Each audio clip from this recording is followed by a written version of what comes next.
আল্লাহ তাআলা সবচেয়ে বেশি খুশি হয় বান্দা যখন তওবা করে গুনাহ ছেড়ে দিয়ে আল্লাহর কাছে ফিরে আসে।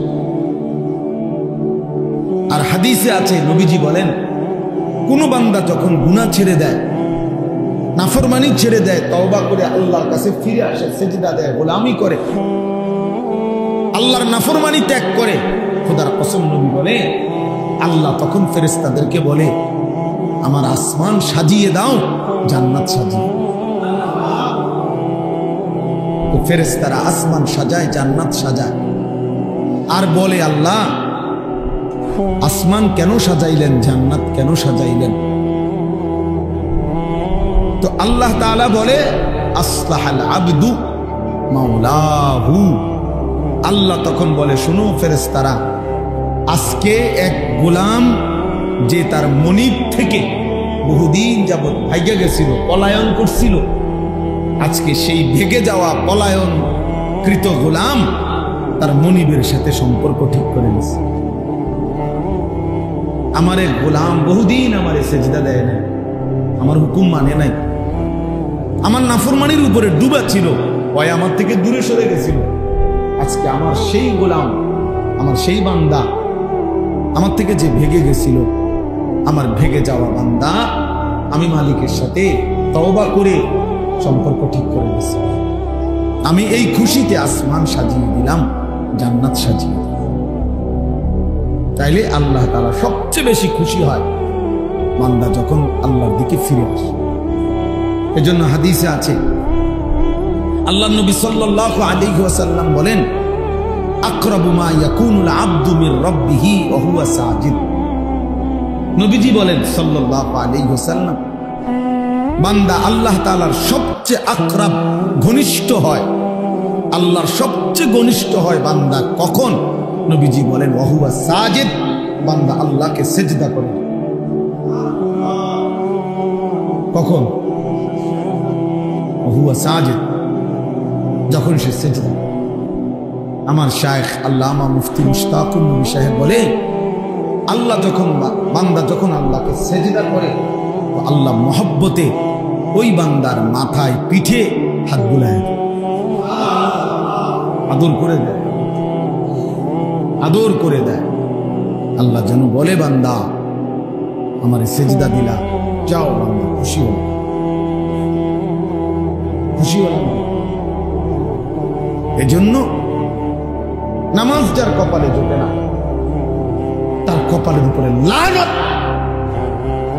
যার কপালে সিজদা, থুতু তোর কপালে, থু তোর কপালে, লানত তোর কপালে, লানত তোর কপালে। সিজদা জোটে না, তোরে আল্লাহ বানাইলই কেন? যার কপালে সিজদাই। এমন বলবেন যে আপনি হুজুর লানত দিলেন, হ বেটা, আল্লাহ লানত দিছে। ওয়া ইন্না আলাইকা লানাতা ইলা ইয়াউমিদ দ্বীন।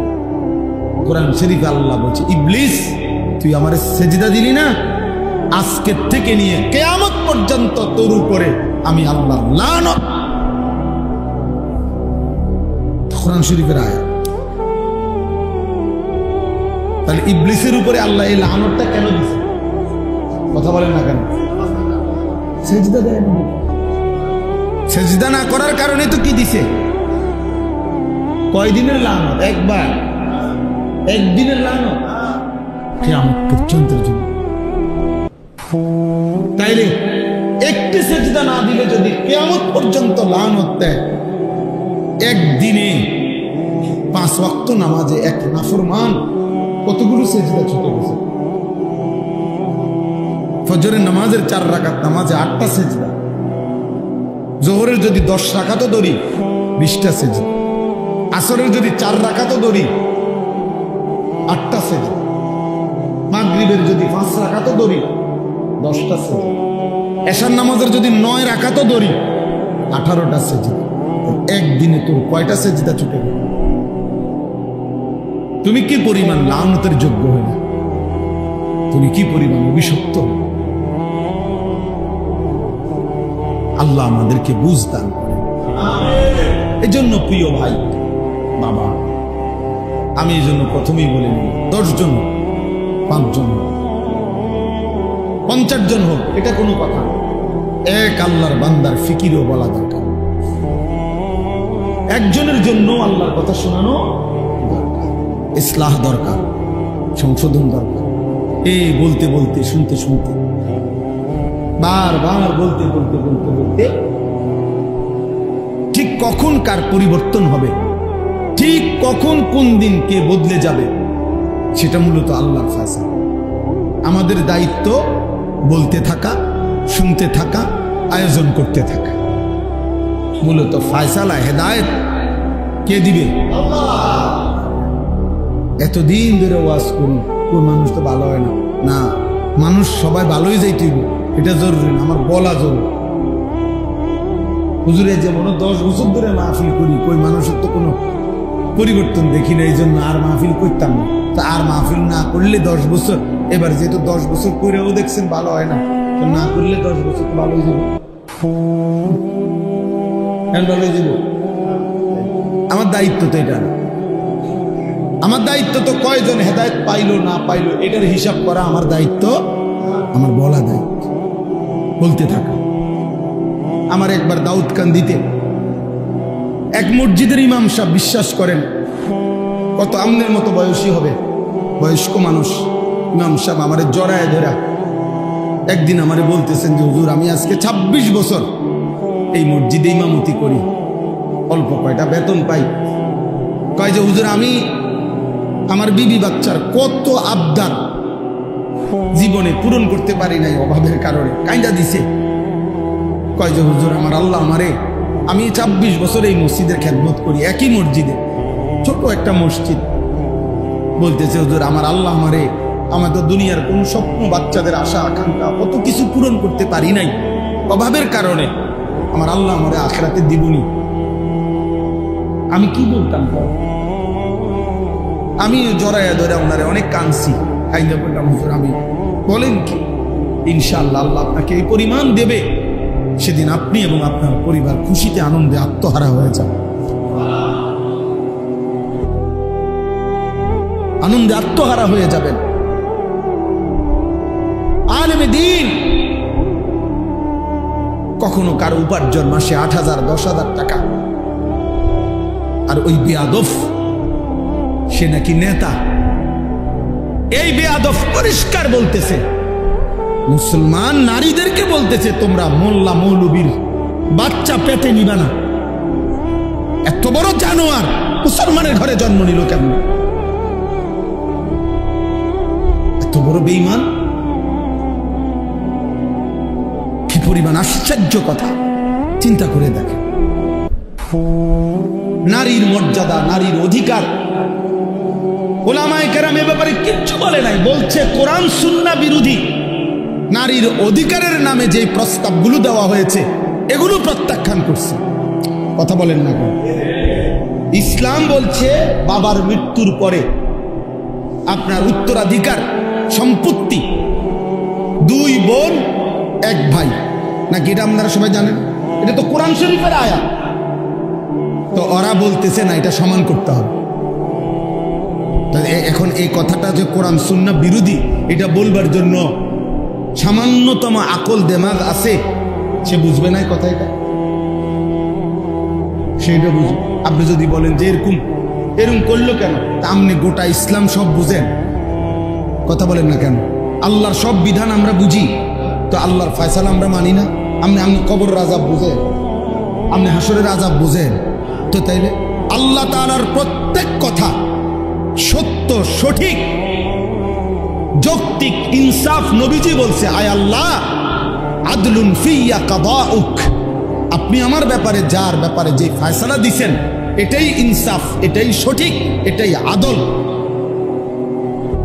আল্লাহ তাআলা বান্দার উপরে জুলুম করবে, আল্লাহ বান্দার ভালোটা বুঝবে না, আর এই নাফরমান কয়েকজন মহিলা বুঝবে, এটা সম্ভব? যাই হোক, আমার বলার উদ্দেশ্য হলো উলামায়ে কেরাম থেকে বিচ্ছিন্ন হবেন না। উলামায়ে কেরাম থেকে বিচ্ছিন্ন করার জন্য যারা যত কষ্টই করুক, ইনশাআল্লাহ এটা তো স্পষ্ট হয়েছে। 15 বৎসর কত রকমের মিথ্যা অপবাদ দেওয়া হয়েছে, কত জেল জুলুম, কত নির্যাতন হয়েছে আলেমদের উপরে। আজকে সেই আলেমরাই এখনো সেই মসজিদ মাদ্রাসা আলেম ওলামা বাংলাদেশে আছে, কিন্তু ওই জুলুমবাজ আর বাংলাদেশে নাই। অতএব এই নতুন করে এই জঘন্য বেয়াদব যে আলেমদেরকে উপেক্ষা করলো, তুচ্ছ-তাচ্ছিল্য করলো, কিশোরগঞ্জের এই বেয়াদব ইনশাআল্লাহ বাংলাদেশে থাকতে পারবে না। দেখেন ইনশাআল্লাহ আল্লাহই বেইজ্জতি করবে, আসমানওয়ালাই বেইজ্জতি করবে ইনশাআল্লাহ। অতএব আপনাদের কাছে অনুরোধ, এভাবেই চলছে, এভাবেই চলছে। ওলামায়ে কেরামের বিরোধিতা, কোরআনের বিরুদ্ধা, দ্বীনের বিরোধিতা। ওলামায়ে কেরাম হচ্ছে কোরআন সুন্নাহ বিরোধী বক্তব্য। তুমি এটা না প্রমাণ করবা যে না এই কথাটা কোরআন সুন্নাহ বিরোধী নয়। কথা বলেন না কেন? যে আমরা এটা লেখছি এটা কোরআন সুন্নাহ বিরোধী নয়, এটা বুঝাই দিলে তো এটা জনগণকে বললেই তো যে হুজুররা মিথ্যা বলতেছে, না এটা কোরআন সুন্নাহ বিরোধী না, এটা কইলেই তো হয়। অথবা এটা বলেন যে কোরআন সুন্নাহ বিরোধী কথা বাংলাদেশের 95% মুসলমান মানতে হবে, এটা তো এটা কইয়া দেখো না, চাই না আমরা। এরপরে না আমাদের জনগণ মুসলমান প্রতিবাদ করে কিনা দেখা যাবে। মুসলমান তো এখনো মরে নাই, ইমানদার তো এখনো কি করে নাই, সবাই মরে নাই। কোরআনুল কারীমের মধ্যে আছে ইন উরিদু ইল্লাল ইসলাহা ফাসমাস্তাতা'তু। নবীগণ মানুষকে আল্লাহর দিকে ডেকে তো এই কথা বলতেন যে হে আমার জাতি, এই যে দিবানিশি তোমাদেরকে ডাকতেছি, এর উদ্দেশ্য তোমাদের সংশোধন, আর কিছুই না, তোমাদের জীবন গঠন। তাহলে ইসলাহ, সংশোধন, পরিবর্তন, জিন্দিগি আল্লাহ এবং রাসূলের রঙে গঠন, আখিরাতের আলোকে জীবন সাজানো, এটা খুব জরুরি। এটা একজন মানুষের, একজন মুমিনের প্রধানতম ডিউটি, প্রধান ডিউটি। নিজেকে আল্লাহ তাআলার হুকুমের অনুগত করা, জীবন গঠন করা। ইয়া আইয়ুহাল্লাযীনা আমানু আলাইকুম আনফুসাকুম। কোরআনুল কারীমের মধ্যে আছে হে ঈমানদারগণ, তোমরা প্রত্যেকেই নিজেকে আঁকড়িয়ে ধরো। তার মানে নিজেকে গড়ে তোলো, নিজেকে সাজিয়ে তোলো, ঈমান আমলের রঙে নিজেকে সাজাও। লা ইয়াদুররুকুম মান দাল্লা ইযা ইহতাদাইতুম। যদি তোমরা নিজেদেরকে হেদায়েতের উপরে উঠাইতে পারো তো পৃথিবীর আর কেউ তোমাকে পথভ্রষ্ট করতে পারবে না। আমি যদি বিশ্বাস করি ঈমান আমল আমার জিন্দেগি, আমার দিলের মধ্যে যদি আখিরাত বসে, কবরের ভয় বসে, গোটা পৃথিবী ল্যাংটা হোক, গোটা পৃথিবী নাফরমানিতে ডুবে যাবে, আল্লাহ বলতেছে তোমারে আর কেউ পথ হারা করতে পারবে। তাহলে এমন অসংখ্য মানুষ দেখেন যে একটি সমাজের চারদিকে অসংখ্য অগণিত মানুষ নামাজ পড়ে না, কিন্তু কিছু মানুষ আছে এর ভিতরে দিয়েই প্রতিদিন 5 ওয়াক্ত নামাজ পড়ে। তো সে এটা বুঝছে এটা আমার জিন্দেগি। কলেজ ইউনিভার্সিটি তো আমাদের পরিচিত এমন অসংখ্য ছেলে আছে যেখানে চারিদিকে গুনাহ এবং ছেলে মেয়ে নারী পুরুষের অবাধ চলাফেরা, এর মাঝখানেও সে শতভাগ তার চোখ নামায় রাখে, নিজেকে হেফাজত করে, 5 ওয়াক্ত নামাজ পড়ে। আলহামদুলিল্লাহ এরকম অসংখ্য ছেলে আমাদের পরিচিত আছে। তাহলে কারো দিলের মধ্যে যখন আখিরাত ডুবে যায়, ঢুকে যায়, তো চারিদিকের সকলের নাফরমানিও তাকে আর প্রভাবিত করতে পারে। এমন অসংখ্য মানুষ আছে যাদের চারিদিকের সব ঘরে টেলিভিশন চলে, কিন্তু 40 বছর 30 বছর 50 বছরে তার ঘরে তার বিবি বাচ্চা বসে, তারা কোনোদিন টেলিভিশন দেখে না, এমন নাই?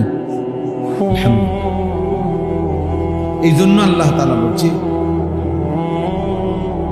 আলাইকুম আনফুসাকুম, নিজেকে আঁকড়িয়ে দাও, নিজেকে গড়ে তোলো, নিজেকে সাজাও, তাহলে গোটা পৃথিবী মিলে কেউ আর তোমাকে পথভ্রষ্ট করবে না, কেউ না। হযরত মাওলানা তারেক জামিল সাহেব, পৃথিবী বিখ্যাত মুবাল্লিগ, দাঈ, তো উনি বলেন যে আমি আমার দীর্ঘ 30-35 বছরের জীবনে গোটা ইউরোপ আমেরিকা সহ সমস্ত দেশে, এমনকি এক এক দেশের প্রতিটা স্টেটে প্রদেশে আমি সফর করছি, দিনকে দিন, বছরকে বছর, রাতকে রাত। কিন্তু উনি বলেন যে আমি আল্লাহকে সাক্ষী রেখে বলতে পারি, আমার এই নজর এই দীর্ঘ 25 বছর 30 বছরের জীবনে ইচ্ছা করে কোন বিভিন্ন নারীর দিকে তাকায়, অথচ যেখানে উলঙ্গপনা, বেহায়াপনা স্বাভাবিক, যেখানে পর্দা কিংবা ঢেকে ঢুকে চলা অস্বাভাবিক, সেইখানে ওইখানের ব্যাপারে উনি বলতেছে, ওইখানে থাকার চলার পরেও, যাওয়ার পরেও আমি আমার নজর হেফাজত করছি। তাইলে এই জন্য বললাম, আল্লাহ তাআলা বললেন আলাইকুম আনফুসাকুম, নিজেকে গঠন করো। আমরা কিতাবে পড়ছি একজন নওজোয়ান তাগড়া যুবক মুসলিম মুজাহিদকে খ্রিস্টান সৈন্যবাহিনী গ্রেফতার করছে। গ্রেফতার করার পরে উনি অনেক বেশি সুন্দর, সুঠাম, চমৎকার দেহ ছিলেন। তো খ্রিস্টান সেনাপতি ওই যুবক মুজাহিদকে দেখে উনি আকৃষ্ট হয়েছে, নিজের মেয়েকে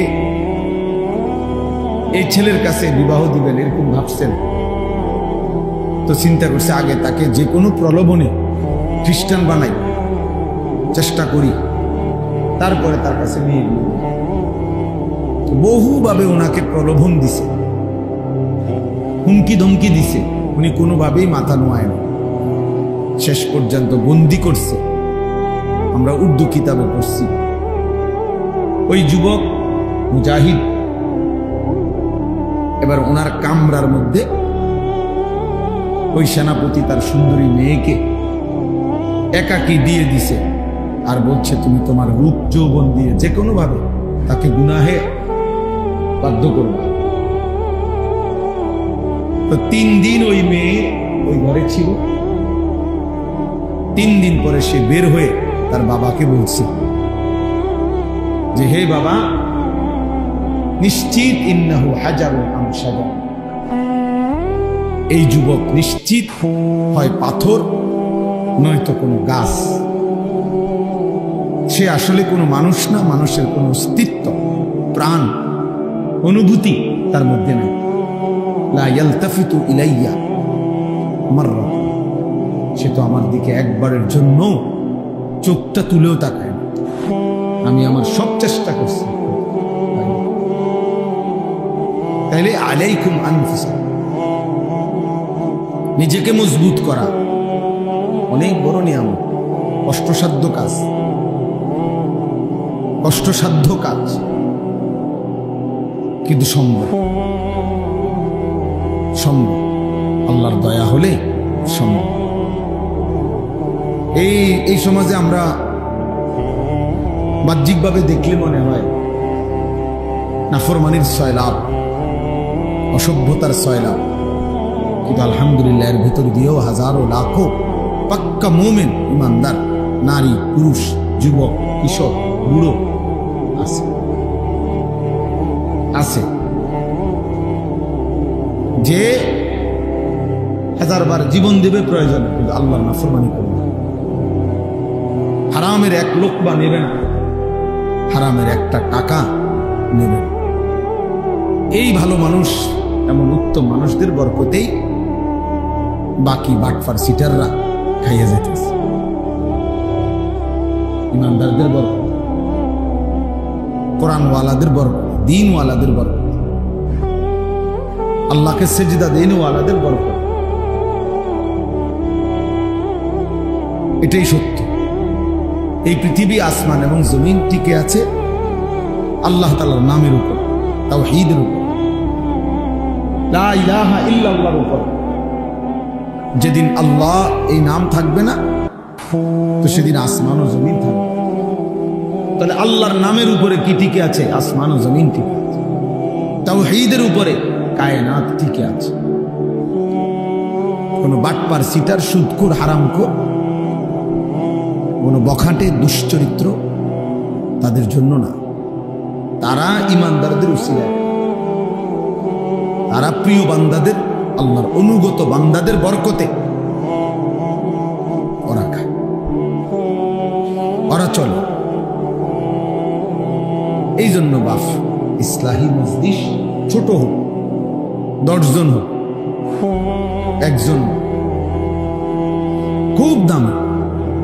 কারণ নিজের পরিবর্তন, নিজের আখলাকের পরিবর্তন, নিজের জিন্দিগির পরিবর্তন, এই ফিকির আসা, গুনাহমুক্ত জীবন গঠন, আল্লাহর ইবাদতে অভ্যস্ত জীবন গঠন, এই কথা বিবেকে আসা, দিলের মধ্যে বসা অনেক বড় নিয়ামত। আমল তো কম বেশি পরে না করবেন, আগে তো দিলে বসতে হবে এই কথা যে আমার আল্লাহকে মানা উচিত, আমার গুনাহ ছেড়ে দেওয়া উচিত, আমার আল্লাহর আদেশ পালন করা উচিত। হাজারো লাখো যুবক, কিশোর, নারী, পুরুষ 30 বছরেও 40 বছরেও নাফরমান তো এটা বুঝেও না যেটা গুনাহ, সেটা ভাবেও না। আজকে 30 বছর টানা প্রতিদিন এক তালে সুদ খায়, এই হারাম করে তো জানেই না এটা। 30 বছর ধরে প্রতিদিন ব্যবসা করে, প্রতিদিন ওজনে কম, প্রত্যেক দিন মিশা কথা বলে। এই বেঈমানি তো জানেই না, এই নাফরমান তো জানেই না এটা গুনাহ, সে তো এটা কি বোঝেই না, তার কলিজার ভিতরেই তো না। কোনদিন 1 বছর 2 বছর কোনদিনই ফজরের নামাজ পড়ে না এমন কিশোর, এমন যুবক কোনদিনই ফজরের নামাজ, 365 দিনের একদিনও ফজরের নামাজ পড়ে না। তাহলে এই জানোয়ার তো জানেই না আল্লাহ কি, আখিরাত কি, পরকাল কি, আবার বিচার কি, তা হাসর কি। তার হিসাব হলো জিন্দিগি মানে চুলের পেখম, জিন্দিগি মানে একটা সিবা ফ্যান, জীবন মানে একটা মোবাইল, জীবন মানে একটা মোটরসাইকেল, জীবন মানে কিছু বন্ধুদের আড্ডা, জীবন মানে একটা মাইয়ার লগে কথা বলা, জীবন মানে একটা মেয়ের পিছনে কুত্তার মতো হাঁটা, কোন নারীর জন্য কুকুরের মতো জীবন দিয়ে দেওয়া, যৌবন শেষ করে দেওয়া, চরিত্র নষ্ট করে খালাস। আর কি, আর কি? তাহলে সে জীবন চিনল কি, বুঝলো? জীবন একটু পর পর চুল ফিরা, দেখবেন অনেক প্রতিবন্ধী। বাস্তব, তুমি পরীক্ষা করলে দেখবা রিপোর্ট আসবে এর প্রতিবন্ধী। এই যে একটু পর পর চুল ফিরায় না, এ প্রতিবন্ধী। কারণ তুমি নিজেই জানো এটা সামনে গেলাম, তো আবার এটা ফিরাও কা, এটা বারবার যেহেতু তোমার ডিস্টার্ব করে, তো এটা কাটো না কেন? একটা যুক্তি তো থাকবে যে আমি একটা জিনিস আমার বারবার ফেরেশান, বিরক্ত লাগবে আছে, আমি এটা সরামু না। তাহলে সে নিজেই আসে, নিজেই ফিরা, নিজেই ফিরা, সারাদিন তার একটা হাত চুল ঠিক করে নিয়ে ব্যস্ত। তবে অসুস্থ না, এটা প্রতিবন্ধী না, তার ফিরা মানসিক সমস্যা তার। পৃথিবীর কেউ বেটা কম করে বলিব, গোটা পৃথিবীর কেউ কোনোদিন, কোনো বেঈমানে কোনোদিন বলে নাই যে পুরুষের মাথার চুলের মধ্যে সৌন্দর্যের কিছু আছে আলাদা, এটা নিয়ে আলাদা সৌন্দর্যের কোনো পেরেশানি পৃথিবীতে নেই। কোনো পাগলও বলে নাই, কোনো বেঈমানে বলে তোমরে কিছু বেঈমানে হয়তো ভুল বুঝাইছে। চুলের উপরে যদি কোনো যত্ন সৌন্দর্যের কিছু হয় তা নারীর সৌন্দর্য চুলের মধ্যে। পুরুষ চুল নিয়ে ব্যস্ত থাকবে, এটা এক ধরনের মেয়েলি স্বভাব ছাড়া, বেডিত্বের স্বভাব ছাড়া আর কিচ্ছু হতে পারে। এটা এক ধরনের কাপুরুষ, যে লজ্জিত পুরুষ হওয়া, যে শরম পাইতেছে যে আমি যে বেডই, এই জন্য আমি একটু লজ্জিত অনুতপ্ত। আমি যদি মেয়ে হতাম আর মেয়েদের মতো সারাক্ষণ চুল নিয়ে ব্যস্ত থাকতাম, কত না ভালো হতো। নাই তো বলেন কি কারণ থাকতে পারে এটা কিছু? একটা ছেলেকে কেন, পুরুষকে কেন চুল নিয়ে এত ব্যস্ত বানাই দেন? আফসোসের, আশ্চর্যের ব্যাপার পৃথিবী। এই জন্য বললাম আলাইকুম আনফুসাকুম। ইসলাহি মজলিসের মূল ফিকির নিজের সংশোধন, জিন্দেগির সংশোধন, জীবনকে সুন্দর করা। এটা খুব ভালো উদ্যোগ। এক মানুষের সবচেয়ে বড় কল্যাণ, মনে রাখবেন, মানব কল্যাণ দুই ধরনের হয়। এক হলো সেবামূলক কিছু কাজ করা। কারো বাড়িতে টিউবওয়েল বসাই দিছেন, কারো টিনের চাল দিয়া দিছেন, কারো ঘর বাইন্দা দিছেন, হ্যাঁ, মেয়েটার বিধবা, মেয়ে বিবাহের ব্যবস্থা করে দিছেন। মাশাআল্লাহ, ভালো কাজ এগুলো। বন্যা, ঝড়, ঘূর্ণিঝড়, জলোচ্ছ্বাসে সহযোগিতা করছেন, উত্তম কাজ, মানব সেবা। কিন্তু আরেকটা মানব সেবা হলো, মানব কল্যাণ হলো ওই মানুষটাকে আল্লাহমুখী করে দেওয়া, আখিরাতমুখী করে দেওয়া। ওই মানুষটার জিন্দেগি চেঞ্জ করে, ইউটার্ন করে তাকে আল্লাহ, রসুল, আখিরাত, পরকালের দিকে ফিরাইয়া দেওয়া। আল্লাহ কসম, কোরআন বলে এটা হচ্ছে মানবতার সবচেয়ে বড় কল্যাণ। মানুষের সবচেয়ে বড় কল্যাণ হলো তাকে তার রব চিনায় দেওয়া, তাকে তার গন্তব্য চিনায় দেওয়া, তাকে তার মালিক চিনায় দেওয়া, তাকে আল্লাহর সাথে জুড়ে দেওয়া, তাকে নামাজের সাথে বেঁধে দেওয়া, তার ঈমানের দৌলত দান করা। এজন্য আল্লাহ নবী সাল্লাল্লাহু আলাইহি ওয়াসাল্লাম বলেন, ওয়া ইন্নী আখিযুন বিহুজাজি। আমি চেয়েছি, নবীজি বলেন, আমি চেয়েছি কোমরে জড়াইয়া ধইরা হলেও আমার এক এক উম্মতকে জাহান্নাম থেকে বাঁচাতে। কোমরে জড়াইয়া ধরে হলো, অর্থাৎ হাত ধরলে মানুষ অনেক সময় ছুটে যায়, কাঁধে হাত দিলে মানুষ অনেক সময় ছাইরা লায়, কিন্তু কোমরে যদি কেউরে আঞ্জা করে শক্ত করে ধরে, এই বাঁধন ছুটাইতে কষ্ট। জন্য নবীজি বলেন, আমি চেয়েছি আমার এক এক উম্মতকে কোমরে জড়িয়ে ধরে হলেও জাহান্নামের আগুন থেকে বাঁচাতে। এই ফিকির, এইটা হলো বড় ফিকির। প্রতিটা মানুষকে নেক কাজের আদেশ করা, গুনাহের কাছ থেকে ফিরিয়ে রাখার চেষ্টা করা, বাপ, এটা মানবতার বড় কর্ম। এটা বড় কর্ম। তারে আমি 3 বেলা খাওয়াইলাম, অথচ সে আল্লাহকে সিজদা দেয় না। এটা বড় কল্যাণ না? হ্যাঁ, এটাও কল্যাণ, তার ভালো, তার খাওয়াই আমি। কিন্তু মানবতার, মানুষের সবচেয়ে বড় কল্যাণ হলো মানুষকে তার মালিকের সাথে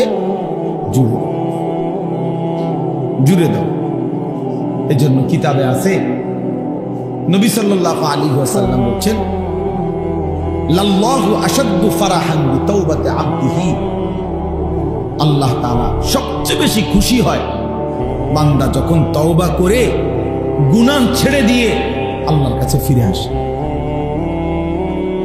আর হাদিসে আছে, নবীজি বলেন, কোন বান্দা যখন গুনাহ ছেড়ে দেয়, নাফরমানি ছেড়ে দেয়, তওবা করে আল্লাহর কাছে ফিরে আসে, সিজদা দেয়, গোলামি করে, আল্লাহর নাফরমানি ত্যাগ করে, খোদার কসম নবী বলে, আল্লাহ তখন ফেরেশতাদেরকে বলে, আমার আসমান সাজিয়ে দাও, জান্নাত সাজিয়ে দাও। ফেরেশতারা আসমান সাজায়, জান্নাত সাজায়, আর বলে আল্লাহ আসমান কেন সাজাইলেন, জান্নাত কেন সাজাইলেন? তো আল্লাহ তাআলা বলে আসলাহাল আবদু মাওলাহু। আল্লাহ তখন বলে শোনো ফেরেশতারা, আজকে এক গোলাম যে তার মনিব থেকে বহুদিন যাবৎ ভাইগা গেছিল, পলায়ন করছিল, আজকে সেই ভেগে যাওয়া পলায়ন কৃত গোলাম তার মনিবের সাথে সম্পর্ক ঠিক করে নিছে। আমার এক গোলাম বহুদিন আমারে সেজদা দেয় না, আমার হুকুম মানে নাই, আমার নাফরমানির উপরে ডুবা ছিল, ওই আমার থেকে দূরে সরে গেছিল। আজকে আমার সেই গোলাম, আমার সেই বান্দা, আমার থেকে যে ভেগে গেছিল, আমার ভেগে যাওয়া বান্দা আমি মালিকের সাথে তওবা করে সম্পর্ক ঠিক করে নিয়েছি। আমি এই খুশিতে আসমান সাজিয়ে দিলাম, জান্নাত সাজিয়ে। তাইলে আল্লাহ তাআলা সবচেয়ে বেশি খুশি হয় বান্দা যখন আল্লাহর দিকে ফিরে আসে। এজন্য হাদিসে আছে, আল্লাহর নবী সাল্লাল্লাহু আলাইহি ওয়াসাল্লাম বলেন, আকরাবু মা ইয়াকুনুল আবদু মির রাব্বিহি ওয়া হুয়া সাজিদ। নবীজি বলেন সাল্লাল্লাহু আলাইহি ওয়াসাল্লাম, বান্দা আল্লাহ তাআলার সবচেয়ে আকরাব, ঘনিষ্ঠ হয়, আল্লাহর সবচেয়ে ঘনিষ্ঠ হয় বান্দা কখন? নবীজি বলেন ওয়া হুয়া সাজিদ, বান্দা আল্লাহকে সিজদা করে। কখন? ওয়া হুয়া সাজিদ, যখন সে সিজদা। আমার শায়েখ আল্লামা মুফতি মুশতাকুর নবী সাহেব বলে, আল্লাহ যখন বান্দা যখন আল্লাহকে সিজদা করে, তো আল্লাহ মহব্বতে ওই বান্দার মাথায় পিঠে হাত বুলায় দেয়, আদর করে দেয়, আদর করে দেয়। আল্লাহ যেন বলে, বান্দা আমারে সিজদা দিলা, যাও বান্দা, খুশি হল, খুশি হলাম। এজন্য নামাজ যার কপালে জোটে না, তার কপালের উপরে লানত। যার কপালে সিজদা নেই, থু তো তোর কপালে, থু তোর কপালে, লানত তোর কপালে, লানত। তোর কপালে সিজদা জোটে না, তোরে আল্লাহ বানাইলই কেন? যার কপালে সিজদাই। এমন বলবেন যে আপনি হুজুর লানত দিলেন। হ বেটা, আল্লাহ লানত দিয়েছে। ওয়া ইন্না আলাইকাল লা'নাতা ইলা ইয়াউমিল কিয়ামাহ। কোরআন শরীফে আল্লাহ বলছে, ইবলিস তুই আমারে সিজদা দিলি না, আজকে থেকে নিয়ে কিয়ামত পর্যন্ত তোর উপরে আমি আল্লাহর লানত। কোরআন শরীফের আয়াত। তাহলে ইবলিসের উপরে আল্লাহ এই লানতটা কেন দিয়েছে? কথা বলেন না কেন? সিজদা দেয় না, সিজদা না করার কারণে তো কি দিছে? কয়দিনের লানত? একবার, একদিনের লানত, কিয়ামত পর্যন্তের জন্য। তাইলে একটি সিজদা না দিলে যদি কিয়ামত পর্যন্ত লানত দেয়, একদিনে 5 ওয়াক্ত নামাজে এক নাফরমান কতগুলি সিজদা ছুটে গেছে। ফজরের নামাজের 4 রাকাত নামাজে 8টা সিজদা, যোহরের যদি 10 রাকাতও ধরি 20টা সিজদা, আসরের যদি 4 রাকাতও ধরি 8টা সিজদা, মাগরিবের যদি 5 রাকাতও ধরি 10টা সিজদা, এশার নামাজের যদি 9 রাকাতও ধরি 18টা সিজদা। একদিনে তোর কয়টা সিজদা ছুটে গেল? তুমি কি পরিমাণ লানতের যোগ্য হলে, তুমি কি পরিমাণ অভিশপ্ত। আল্লাহ আমাদেরকে বুঝ দান করে। এই জন্য প্রিয় ভাই বাবা, আমি এই জন্য প্রথমেই বলে নিই, 10 জন হোক, 5 জন হোক, 50 জন হোক, এটা কোনো কথা না। এক আল্লাহর বান্দার ফিকিরও বলা দরকার। একজনের জন্য আল্লাহর কথা শোনানো ইসলাহ দরকার, সংশোধন দরকার। এই বলতে বলতে, শুনতে শুনতে, বারবার বলতে বলতে বলতে বলতে ঠিক কখন কার পরিবর্তন হবে, ঠিক কখন কোন দিন কে বদলে যাবে, সেটা মূলত আল্লাহর ফয়সালা। আমাদের দায়িত্ব বলতে থাকা, শুনতে থাকা, আয়োজন করতে থাকা। মূলত ফায়সালা হেদায়েত কে দিবে? এতদিন ধরে ওয়াজ করি, কোন মানুষ তো ভালো হয় না। না, মানুষ সবাই ভালোই যাইতে হইব এটা জরুরি না, আমার বলা জরুরি।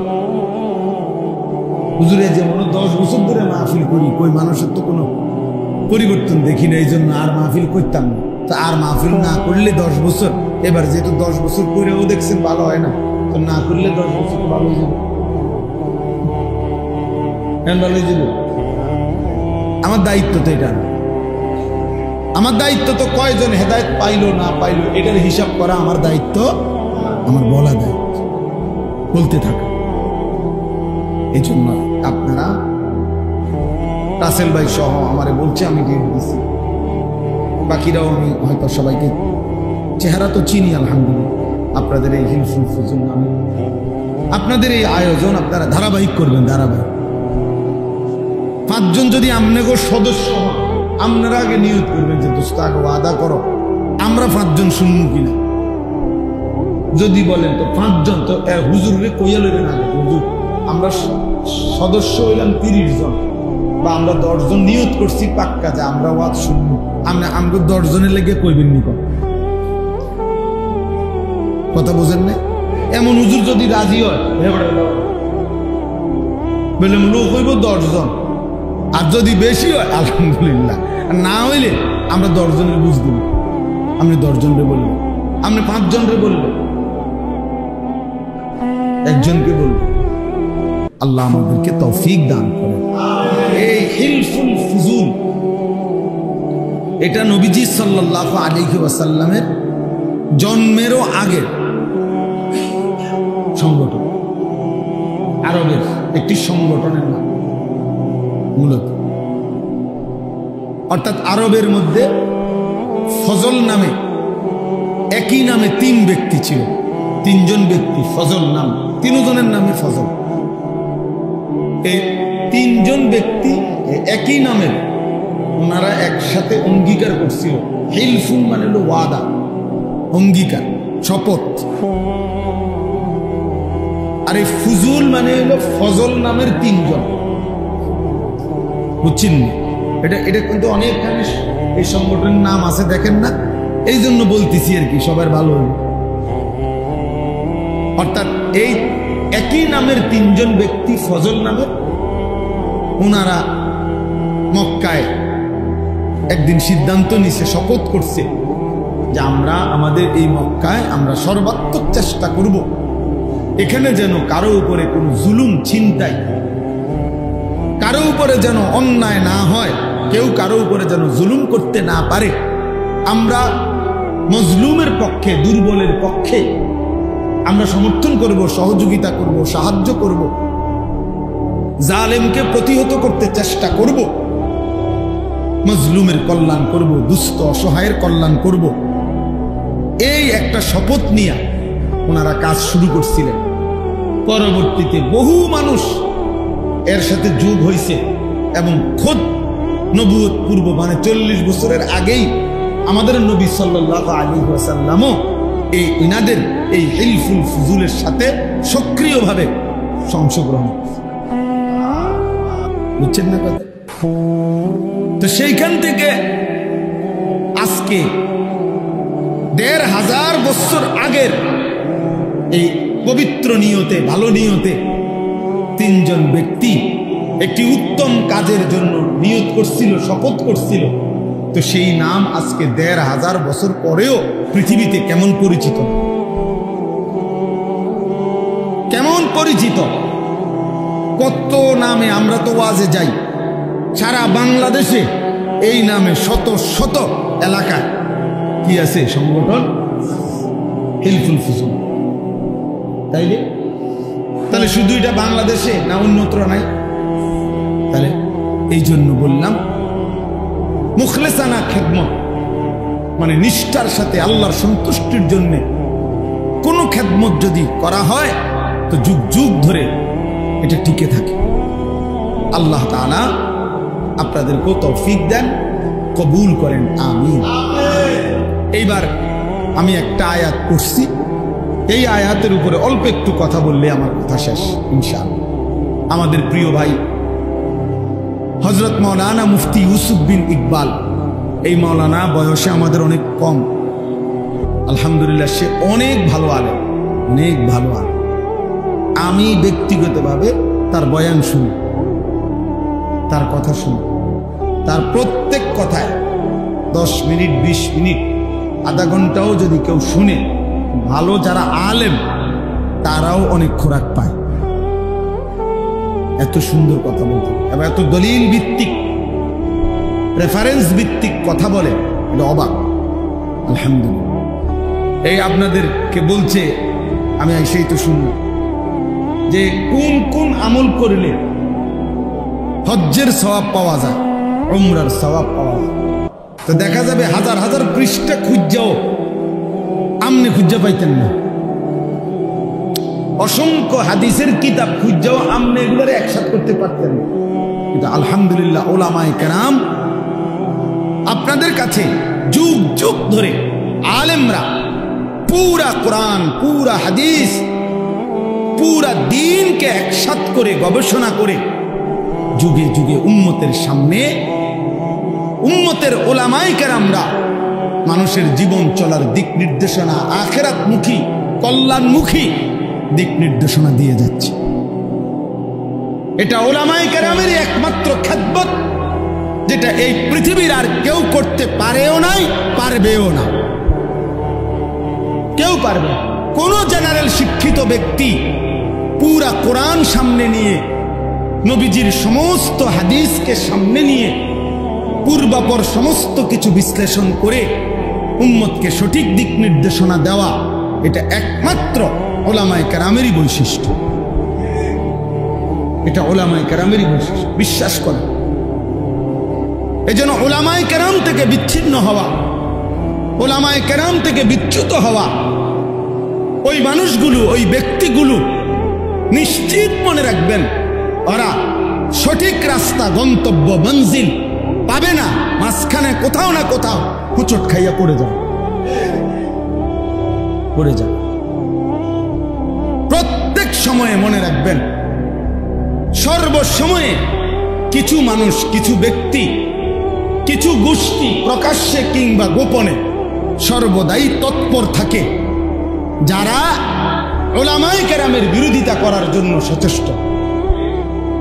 কারণ হলো তারা জানে মানুষ যত বেশি উলামায়ে কেরামের সাথে থাকবে, উলামায়ে কেরাম থেকে শুনবে, তত বেশি প্রকৃত দ্বীন, প্রকৃত ইসলাম, প্রকৃত আমল, প্রকৃত জীবন গঠন করতে পারবে। আর জীবন যদি সুন্দর হয়ে যায়, ঈমান আমলের উপরে উঠে যায়, মানুষ যদি অন্যায়, অশ্লীলতা, বেহায়াপনা, অসভ্যতা, নোংরামি, হারাম, অবৈধ উপার্জন এগুলা যদি উলামায়ে কেরামের বরকতে ছেড়ে দেয়, তাহলে মুনাফিক যারা, বেঈমান যারা, নামধারী ছদ্মবেশী মুসলমানের দুশ্মন যারা, তাদের লস, তাদের লস। এজন্য সবসময় কিছু ব্যক্তি, মানুষ, গ্রুপের চেষ্টা থাকে, যারা সর্বদাই চেষ্টা করে উলামায়ে কেরাম থেকে মানুষকে কি করতে, বিচ্ছিন্ন। হ্যাঁ, আপনার নারী সংস্কার কমিশন, যেটা নিয়ে সারা বাংলাদেশ প্রতিবাদ করছে, বাংলাদেশের উলামায়ে কেরাম সহ ন্যূনতম ঈমান আছে, আমল আছে এমন বিবেকবান মুসলমান নারী পুরুষ প্রত্যেকেই বলছে যে কোরআন সুন্নাহ বিরোধী। এখানে অসংখ্য ধারা প্রতিবেদনে লিখছে তারা, যেটা প্রকাশ্যে আল্লাহর কোরআন বিরোধী, রাসূলের সুন্নাহ বিরোধী, এটা স্পষ্ট বলছে। উলামায়ে কেরামও দেখায় দিছে, সাধারণ বিবেকবান মুসলমান, ইমানদার মুসলমানও এটা দেখছে, শুনছে, জানে। কিন্তু অল্প কিছু নারী, নারী নামের কলঙ্ক, এরা আপনার গোটা জাতিকে বিদ্রুপ করে উলামায়ে কেরাম এবং ইসলাম এবং ধর্মের বিরোধিতা করে। তারা ধর্ম, আলেমদের বক্তব্য, কোরআন সুন্নাহর বক্তব্য সবকিছুকে প্রত্যাখ্যান করে তাদের দাবি যে নারীর অধিকার, মর্যাদা, তারা যা বলে, তারা যা চায়, নারী যা বলবে, নারী যা চাইবে, সেই অধিকারে তাকে দিতে হবে, তাদের বক্তব্য। আর তাদের পক্ষে সমর্থন করে এমন কিছু নামধারী মুখোশধারী মুসলমান আছে, নাউজুবিল্লাহ।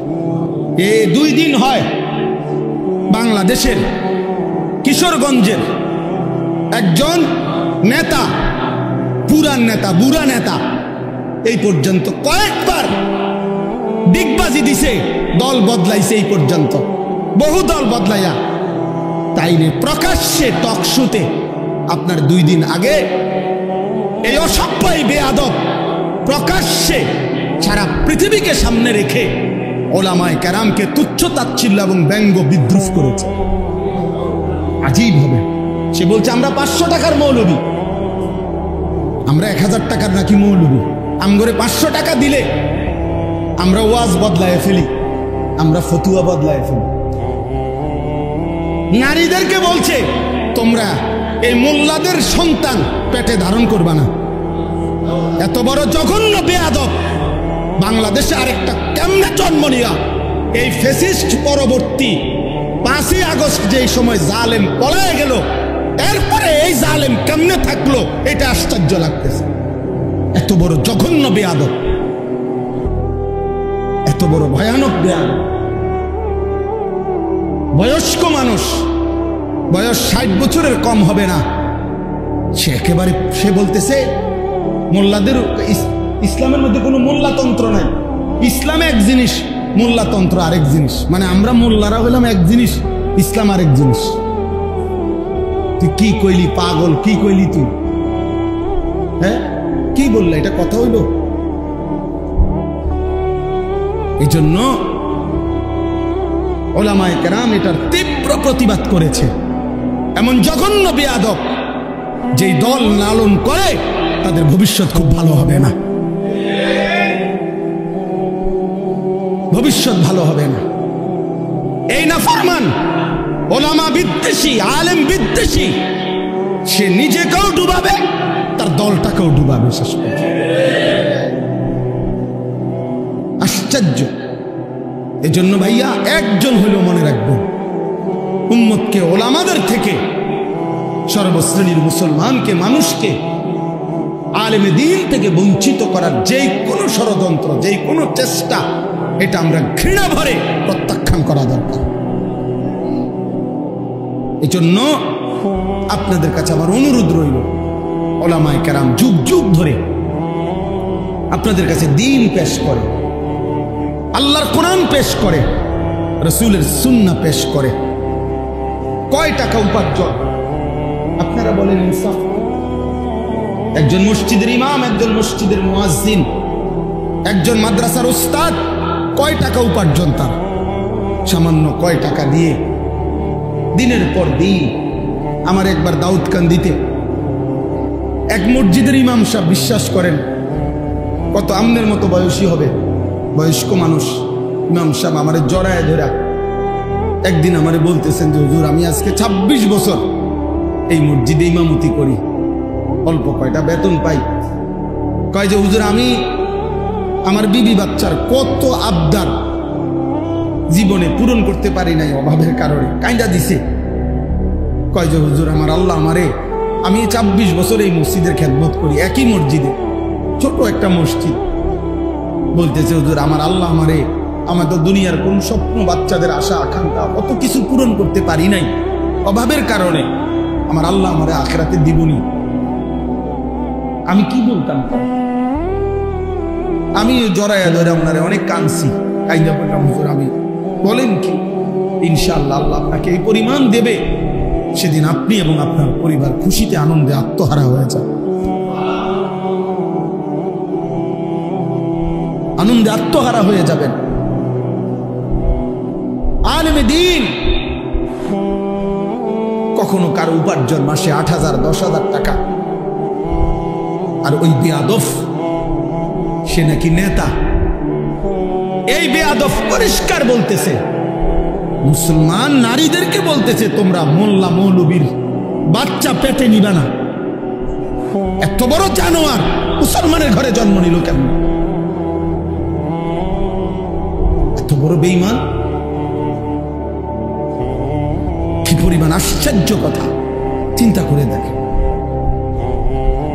নারীর মর্যাদা, নারীর অধিকার, উলামায়ে কেরাম এ ব্যাপারে কিচ্ছু বলে নাই, বলছে কোরআন সুন্নাহ বিরোধী।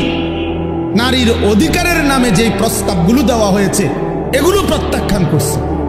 কথা বলেন না? ইসলাম বলছে বাবার মৃত্যুর পরে আপনার উত্তরাধিকার সম্পত্তি 2 বোন 1 ভাই, নাকি এটা আপনারা সবাই জানেন? এটা তো কোরআন শরীফের আয়াত। তো ওরা বলতেছে না, এটা সমান করতে হবে। এখন এই কথাটা যে কোরআন সুন্নাহ বিরোধী, এটা বলবার জন্য সামান্যতম আকল দেমাগ আছে, সে বুঝবে না কথা, এটা সেইটা বুঝবে। আপনি যদি বলেন যে এরকম করলো কেন, তা আপনি গোটা ইসলাম সব বুঝেন। কথা বলেন না কেন? আল্লাহর সব বিধান আমরা বুঝি, তো আল্লাহর ফয়সালা আমরা মানি না। আপনি কবরের আযাব বুঝেন, আপনি হাসরের আযাব বুঝেন, তো তাইলে আল্লাহ তাআলার প্রত্যেক কথা সত্য, সঠিক, যৌক্তিক, ইনসাফ। নবীজি বলছে, আয় আল্লাহ আদলুন ফিয়া কাদাউক, আপনি আমার ব্যাপারে যার ব্যাপারে যে ফয়সালা দিছেন এটাই ইনসাফ, এটাই সঠিক, এটাই আদল। আল্লাহ তাআলা বান্দার উপরে জুলুম করবে, আল্লাহ বান্দার ভালোটা বুঝবে না, আর এই নাফরমান কয়েকজন মহিলা বুঝবে? এটা সম্ভব? যাই হোক, আমার বলার উদ্দেশ্য হলো উলামায়ে কেরাম থেকে বিচ্ছিন্ন হবেন না। উলামায়ে কেরাম থেকে বিচ্ছিন্ন করার জন্য যারা যত কষ্টই করুক, ইনশাআল্লাহ এটা তো স্পষ্ট হয়েছে 15 বৎসর কত রকমের মিথ্যা অপবাদ দেওয়া হয়েছে, কত জেল জুলুম, কত নির্যাতন হয়েছে আলেমদের উপরে। আজকে সেই আলেমরাই এখনো সেই মসজিদ, মাদ্রাসা, আলেম, ওলামা বাংলাদেশে আছে, কিন্তু ওই জুলুমবাজ আর বাংলাদেশে নাই।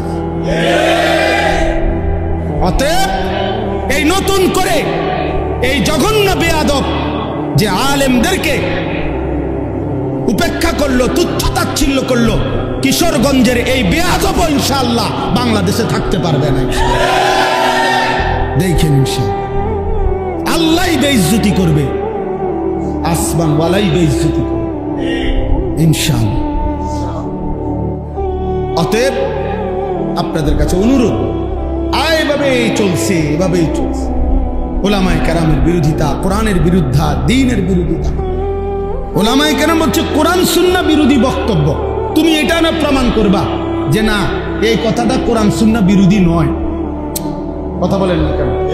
যে আমরা এটা লেখছি এটা কোরআন সুন্নাহ বিরোধী নয়, এটা বুঝে দিলে তো, এটা জনগণকে বললেই তো যে হুজুররা মিথ্যা বলতেছে, না এটা কোরআন সুন্নাহ বিরোধী না, এটা কইলেই তো হয়। অথবা এটা বলেন যে কোরআন সুন্নাহ বিরোধী কথা বাংলাদেশের 95% মুসলমান মানতে হবে, এটা কইয়া দেখো না, চাই না আমরা। এরপরে না আমাদের জনগণ মুসলমান প্রতিবাদ করে কিনা দেখা যাবে। মুসলমান তো এখনো মরে নাই, ইমানদার তো এখনো কি করে নাই, সবাই মরে নাই। এই জন্য আমি আপনাদের কাছে বললাম, আমরা প্রত্যেকে ইনশাআল্লাহ এই কুরবানি কিছুদিন আগে, কয়েক বছর আগে আমি নিজেও একবার পত্রিকা দেখছি, এক ভদ্রলোক পরামর্শ দিছে কোরবানিতে এই ব্যাপক পশু জবাই না করে এগুলো গরিব দুঃখীকে দান করে দিলে ভালো হতো। হেতের বুদ্ধি, হেতের বুদ্ধি। অর্থাৎ শরীয়তের একটি বিধানের জন্য যে টাকাটা খরচ হয়, এটা শরীয়তের এই বিধান পালন না করে ওনার গরিব দুঃখীর লেগে মায়া লাগছে, গরিব দুঃখীর লেগে তুমি ভিন্ন টাকা উঠাইয়া মানুষদেরকে ভিন্নভাবে দান সৎকা করার জন্য উৎসাহিত করতে পারো না? এই দেশের মানুষ কোরবানির কেন গরিবকে আলাদা টাকা দেওয়ার জন্য উৎসাহিত করতে আলেম ওলামারা নিষেধ করছে। কথা বলেন না কেন? নিষেধ করছে। আমরা বলছি যে গরিব দুঃখী এতিম অসহায়কে দিয়েন না, তো তুমি কোরবানির টাকা দিয়া গরিব দুঃখীরে দিবা কেন? কোরবানি না দিয়ে, এটা তো শরীয়তের বিধান। শরীয়তের বিধান কিনা? সাহাবায়ে কেরাম জিজ্ঞাসা করছে, মা হাযিহিল আদাহি, হে আল্লাহ রাসূল কোরবানিটা কি? নবীজি বলছে, সুন্নাতু আবিকুম ইব্রাহিম, তোমাদের পিতা ইব্রাহিমের সুন্নাত। এবার নবীজিকে জিজ্ঞাসা করছে, ফামা লানা ফিহা ইয়া রাসূলুল্লাহ, হে আল্লাহ রাসূল, কুরবানি করলে আমাদের লাভ কি? নবীজি বলছে, বিকুল্লি শাআরাতিন হাসানা, প্রত্যেকটি পশমের মধ্যে এক একটা নেকি। তাহলে কুরবানি মানে পশু জবাই শুধু? এটা ইবাদত, পশমে পশমে নেকি। আচ্ছা, আরো শুনেন, নবীজি সাল্লাল্লাহু আলাইহি সাল্লাম বলেন, মা আমিলা আদমিন মিন আমালি ইয়াউমিন নাহর আহাব্বা ইলাল্লাহ মিন ইহরাকিদ দাম। আল্লাহ নবী সাল্লাল্লাহু আলাইহি সাল্লাম বলেন, কোন মানুষ কুরবানির দিন আল্লাহর সবচেয়ে প্রিয় উত্তম আমল যা করে কুরবানির দিন, সেটা হলো ওই পশু জবাই।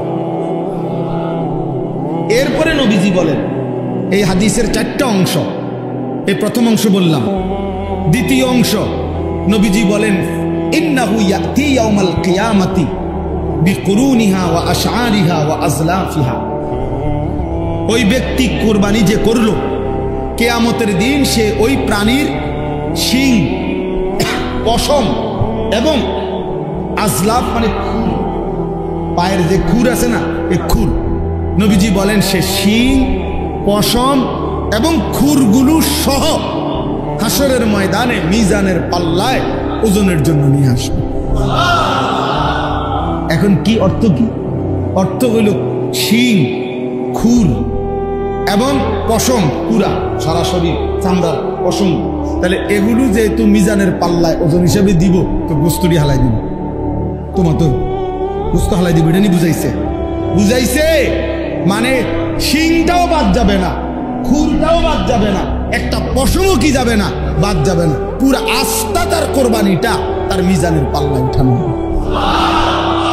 কি পরিমাণ নেই কি হবে, কি পরিমাণ নেই কি হবে। এটাকে খামখেয়ালি, এটা শুধু গরু জবাই। এরপরে 3 নম্বর অংশ, নবীজি সাল্লাল্লাহু আলাইহি সাল্লাম বলেন, ওয়া ইন্নাদ দামা লা ইয়াকাউ মিনাল্লাহি বিমাকানিন ক্বাবলা আন ইয়াকাআ মিনাল আরদ। অর্থ কি? আগে কুরবানকে কুরবান বলে কেন? মানে এই যে পশু জবাই করার এই উৎসবটাকে, ইবাদতটাকে কি বলে? কুরবানি বলে। কুরবান অর্থ হলো, কুরবান শব্দটি আরবি, এই আমি যে আয়াত পড়ছি এখানে আছে, ইজ কাররাবা কুরবানান। তো কুরবান শব্দের অর্থ হলো কুরব, নৈকট্য অর্জন করা, কারো ঘনিষ্ঠ হওয়া। মানে কুরবানির মাধ্যমে সবচেয়ে কম সময়ে বান্দা আল্লাহর ঘনিষ্ঠ হয়, নৈকট্য অর্জন করে, এই জন্য কুরবানকে কুরবান বলা হয়। এখন সবচেয়ে কম সময়ে মানে কি, এটা আপনি ব্যাখ্যা দিলে বুঝবেন। ওই হাদিসের অর্থের জন্য বলতেছি, আপনি এমনি আগে বাংলায় বুঝেন, তাইলে হাদিসের তর্জমা বুঝতে সুবিধা হবে। মনে করেন একটা গরু, ছাগল, ভেড়া, বকরি, দুম্বা, মহিষ, এটারে মাটিতে শোয়াইল জবাইয়ের জন্য, কেমন? এখন আপনি বলেন, এই গলা আর মাটি, মানে যে গলাটা যে শোয়াইল জবাই করার জন্য, গলাতে তো কি লাগাবে? ছুরি দিবে। এখন গলার থেকে মাটি ব্যবধান করব 1 হাত, আধা হাত, 1 বিঘত, অথবা 4 আঙ্গুল ফাঁসা। আচ্ছা ধরি আমরা 1 বিঘত, সর্বোচ্চ 1 বিঘা কি 1 বিঘত, এর বেশি তো হবে না। তাহলে গলা থেকে মাটি ব্যবধান 1 বিঘত। এখন বলেন, প্রাণীটা যখন জবাই করবে কোরবানির দিন, এই গলার মধ্যে যখন ছুরি চালাবে, তখন রক্তের ফোঁটা মাটিতে যে পড়বে, প্রথম ফোঁটা, কয় মিনিট লাগবে? 2 সেকেন্ড ধরে নিলাম, 3 সেকেন্ড, এর বেশি তো না। 2 থেকে 3 সেকেন্ডের ভিতরেই রক্ত কোথায় পড়বে? মাটিতে। কারণ কি? গলার থেকে মাটিতে একদম কাছে, ঠিক না? জবাইয়ের সাথে সাথে। এই নবীজি সাল্লাল্লাহু আলাইহি সাল্লাম বলেন, ওই হাদিসের অর্থ, কোরবানির দিন বান্দা যখন ওই প্রাণী জবাই করে, তো রক্তের প্রথম ফোঁটা জমিনে পড়বার আগেই 7 আসমানের ঊর্ধ্বে আল্লাহর আরশে পৌঁছে যায়। তাহলে 2 থেকে 3 সেকেন্ডের মধ্যে বান্দা আল্লাহর কি হয়ে যায়? ঘনিষ্ঠ। এই জন্য এটারে কোরবান। এত দ্রুততম সময় বান্দা আল্লাহর নৈকট্য হাসিল করে, এই জন্য এটাকে কোরবান। এই জন্য নবীজি বলেন রক্ত মাটিতে পড়বার আগে আগেই আল্লাহর কাছে পৌঁছে যায়। ফাতিবু বিহা নাফসান।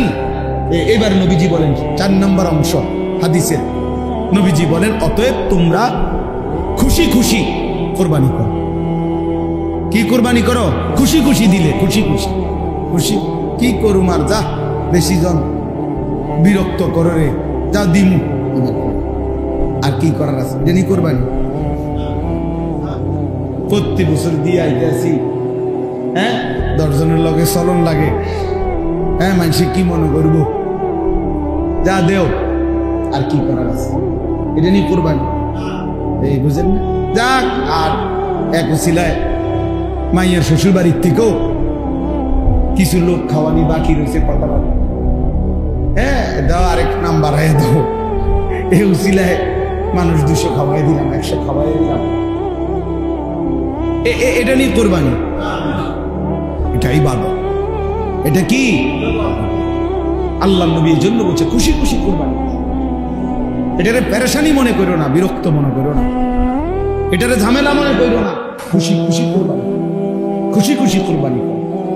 অতএব এবার আমার কথার সমাপ্তি। এই আয়াতের মধ্যে আল্লাহ তাআলা বললেন ওয়াতলু আলাইহিম নাবা আবনাই আদম বিল হক। হে নবী, আপনি আদমের 2 সন্তানের কাছে, আদমের 2 ছেলে হাবিল কাবিল, তাদের ঘটনাটা আমার বান্দাদের কাছে স্পষ্ট করে বলেন। ইজ কাররাবা কুরবানান, যখন তারা 2 ছেলে 2 জন কুরবানি করল, ফাতুকুব্বিলা মিন আহাদিহিমা ওয়ালাম ইউতাকাব্বাল মিনাল আখার, একজনের কুরবানি কবুল হলো, আরেকজনের কুরবানি কবুল হলো না। ক্বালা লা আকতুলান্নাকা, ওই যে ভাইয়ের কুরবানি কবুল হয় নাই কাবিল, সে তার ভাই হাবিলকে বলল আমি তোকে মেরেই ফেলবো, হত্যা করব, আমি নারী চাই, আমি ওই মেয়েকেই বিবাহ করব, প্রয়োজনে তোকে মেরে ফেলবো, আমার কোরবানি কবুল না হোক, আমি এত কিছু বুঝি না। এই তখন এই কথাটাই আজকে আমরা এই কয়েকজনের কাছে শেষ এই কথাটা বলার জন্যই করছি।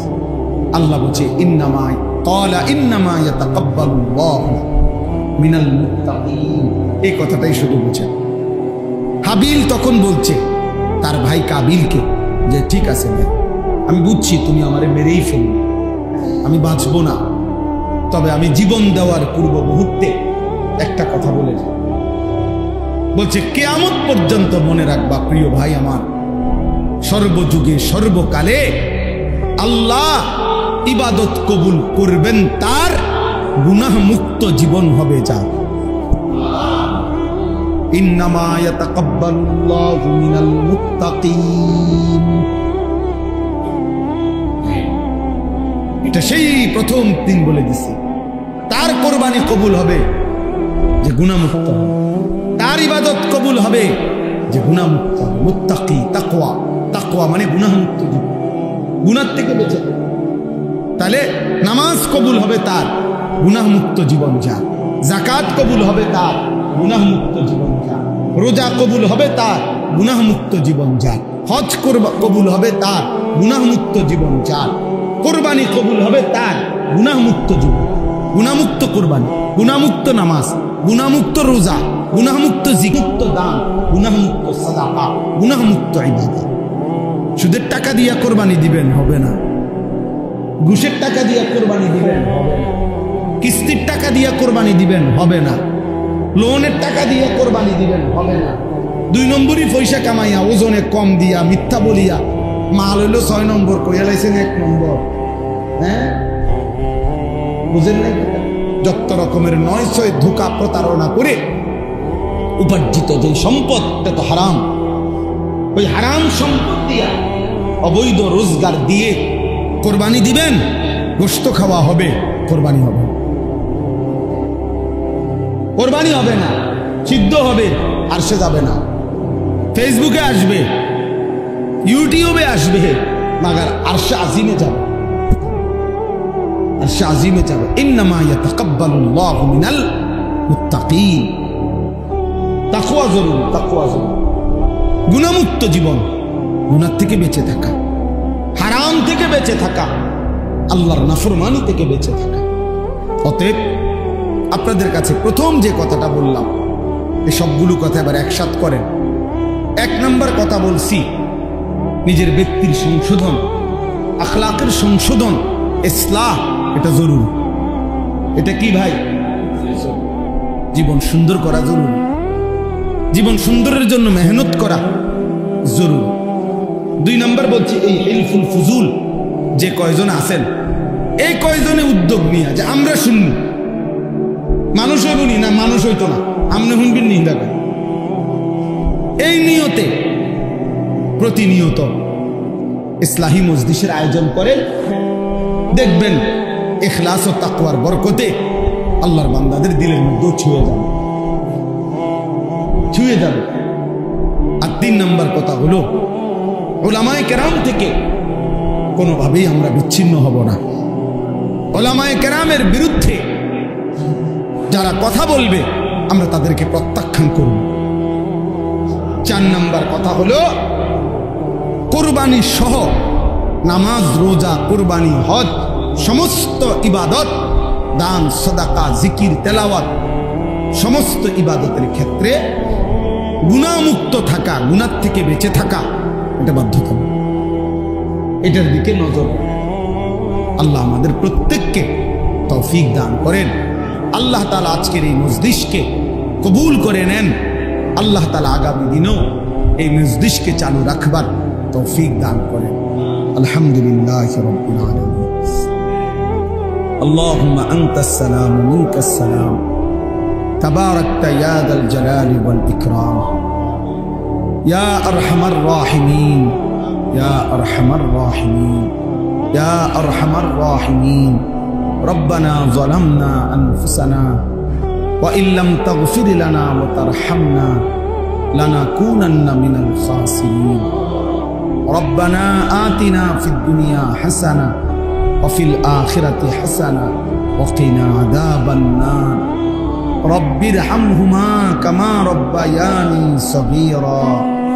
ربنا هب لنا من أزواجنا وذرياتنا قرة أعين وجعلنا للمتقين إماما.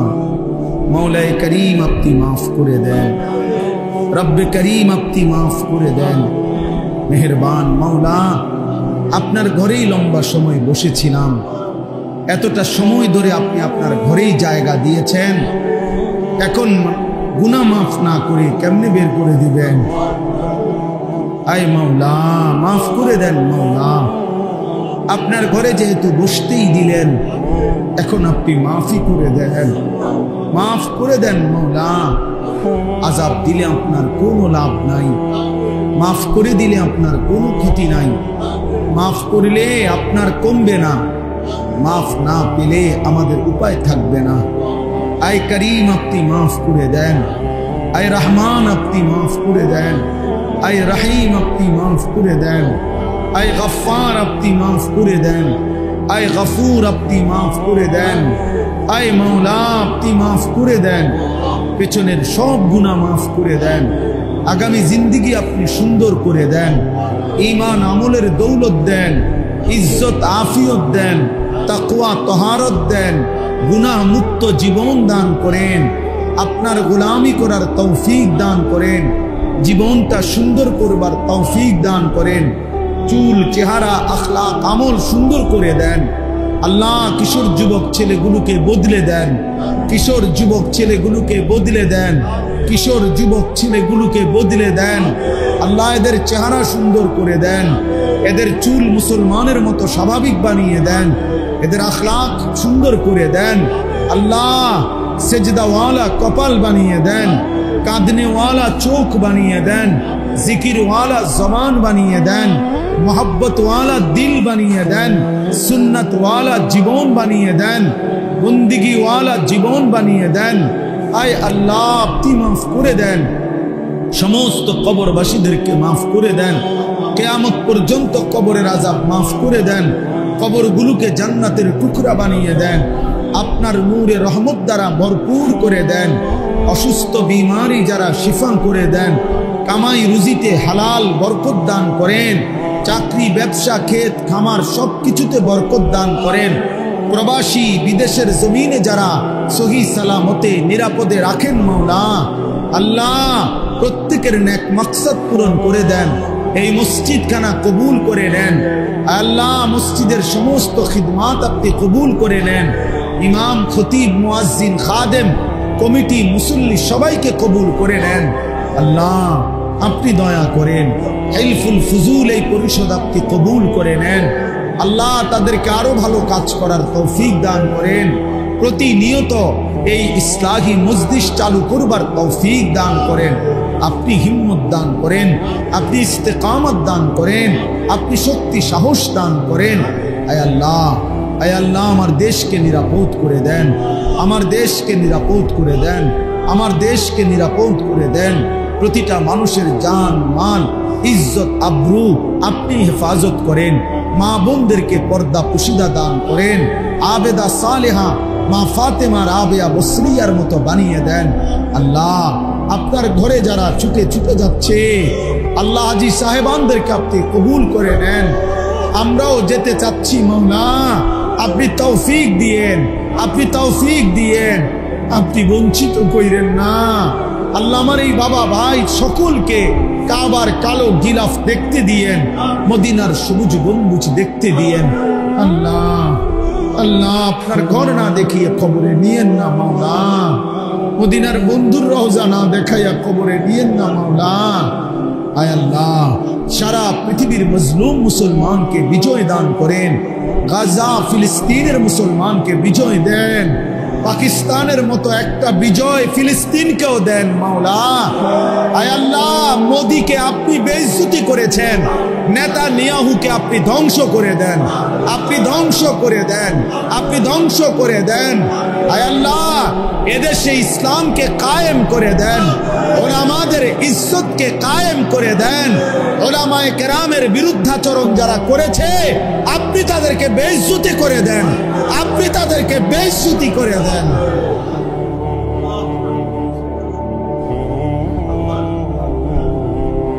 এই করিম, এই করিম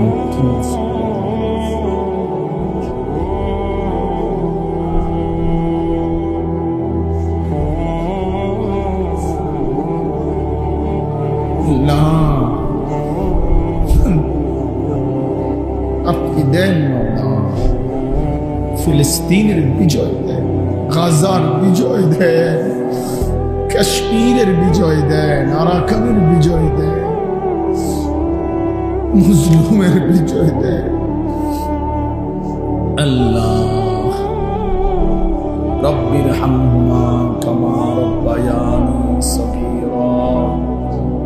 সুবহানা রাব্বিকা রব্বিল ইজ্জাতি আম্মা ইয়াসিফুন ওয়া সালামুন আলাল মুরসালিন ওয়ালহামদুলিল্লাহ। আমার 28 তারিখ হজ্জের